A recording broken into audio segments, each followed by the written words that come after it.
Para entendermos a indicação de uma via aérea invasiva, precisamos entender um pouco da sua fisiologia.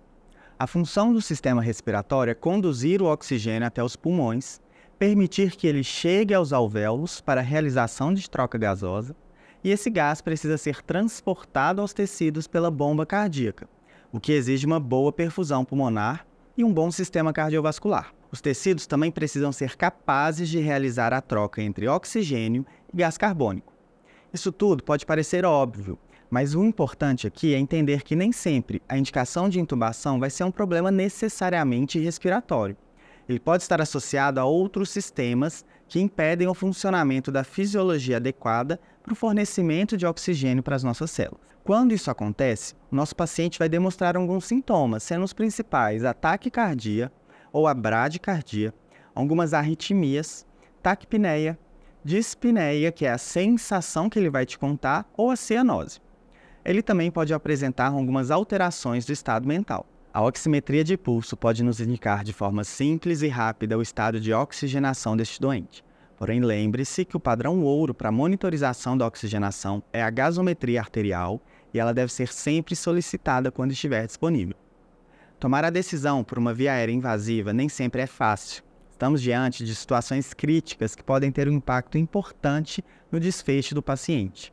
Até o momento, nenhum score foi capaz de ser eficaz na indicação de intubação endotraqueal, de modo que devemos fazer uma avaliação do paciente, muitas vezes rápida, e optar pelo procedimento de acordo com o nosso julgamento médico e habilidades. Existem condições que são inquestionáveis quanto à necessidade de intubação.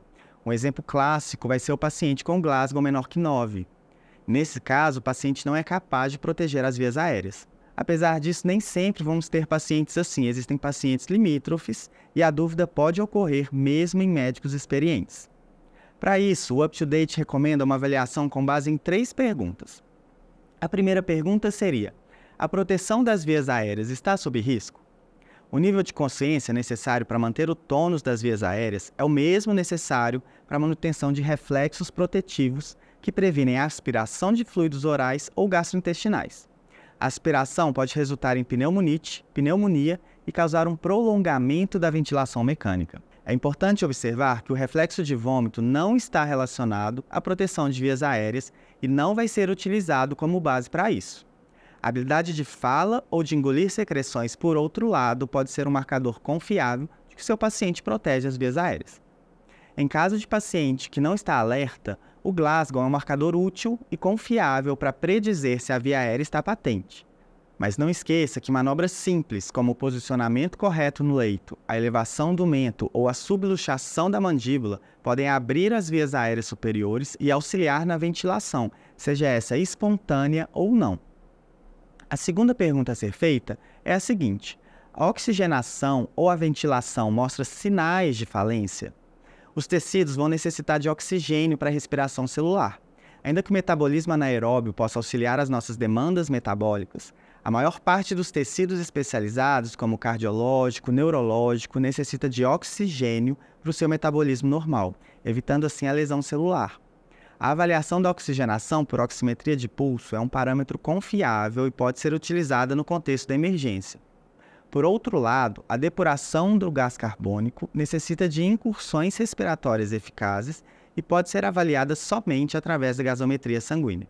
Então aqui, através dessa pergunta, você quer avaliar se o seu paciente consegue se oxigenar de forma adequada e também depurar o gás carbônico através de incursões respiratórias adequadas. A terceira pergunta a ser considerada seria: eu prevejo uma futura necessidade de intubação? Devemos conhecer o quadro clínico atual e a patologia do paciente para antever se a intubação será necessária posteriormente e realizar o procedimento de forma precoce. Por exemplo, um paciente idoso com quadro de sepse e alteração importante de marcadores biológicos que ainda não possui um Glasgow menor que 8, porém encontra-se um pouco torporoso. A gente pode prever que o tempo para a resposta ao antibiótico não vai ser suficiente para a resposta do paciente e a sobrecarga de fluidos e a inflamação sistêmica da sepse provavelmente levará esse paciente à necessidade de uma via aérea invasiva. Outro exemplo clássico é o paciente vítima de queimadura de face ou cervical com inalação de fumaça. Esse paciente terá um edema progressivo de vias aéreas, com perda da patência e necessidade de intubação precoce para evitar uma posterior via aérea cirúrgica de emergência. Infelizmente, não existe nenhum guideline ou algoritmo que vai nos ajudar nessa decisão, e em caso de dúvidas, a gente recomenda consultar a opinião do colega, porém não atrasar a tomada de decisões. Alguns exemplos importantes de condições que podem requerer a ventilação mecânica vão ser, em primeiro lugar, as condições de enchimento alveolar. Aqui a gente vai falar da pneumonite, seja ela por aspiração ou por infecção, um edema pulmonar não cardiogênico, então aqui pode ser por infecção, inalação tóxica, em várias outras causas, um edema pulmonar cardiogênico, hemorragias pulmonares de todas as causas possíveis, tumores, proteinose alveolar, a sobrecarga de volume intravascular, aqui em qualquer etiologia, por exemplo, a doença renal crônica. Em segundo lugar, vamos falar das doenças vasculares pulmonares, aqui principalmente o tromboembolismo pulmonar, mas ainda podemos pensar da embolia de líquido amniótico, embolia gordurosa e as outras formas de embolia. Em terceiro lugar, as doenças que causam obstrução das vias aéreas centrais, como por exemplo tumores, o angioedema de laringe ou a estenose traqueal. Temos em quarto lugar as doenças que causam obstrução da via aérea distal, como por exemplo o DPOC ou a asma grave. Em quinto, vamos falar das condições que causam uma hipoventilação de causa central, como por exemplo uma anestesia geral ou intoxicações por drogas. Existem ainda as hipoventilações de causas periféricas, como a esclerose lateral amiotrófica, lesões da coluna cervical, a síndrome de Guillain-Barré, miastenias graves, tétanos, toxinas e as distrofias musculares em geral. Temos também como causa de hipoventilação doenças da caixa torácica, como casos de escoliose grave, no trauma com um tórax instável, ou efusão pleural maciça e o pneumotórax. Além disso, temos alguns casos que cursam com um aumento da demanda ventilatória. O clássico seria casos de sepse, mas também no choque e na acidose metabólica. E existem várias outras condições que podem demandar a necessidade de intubação. Um exemplo seria a proteção das vias aéreas, que a gente já falou anteriormente. Existem alguns parâmetros que podem ser observados que vão nos auxiliar no momento de indicar uma via aérea invasiva. Podem ser os parâmetros clínicos, como por exemplo a apneia, o estridor, o rebaixamento do sensório, estabilidade torácica, inabilidade de mobilizar secreções, um trauma de face, mandíbula, laringe, traqueia. Existem também os casos em que a gente prevê uma perda da reserva respiratória, como por exemplo o paciente que está com uma frequência respiratória muito alta, acima de 35, por exemplo, ou um esforço respiratório importante. Ou um paciente que faz um baixo volume minuto, por exemplo, menos que 5 ml por quilo, ou uma capacidade vital menor que 10 ml por quilo.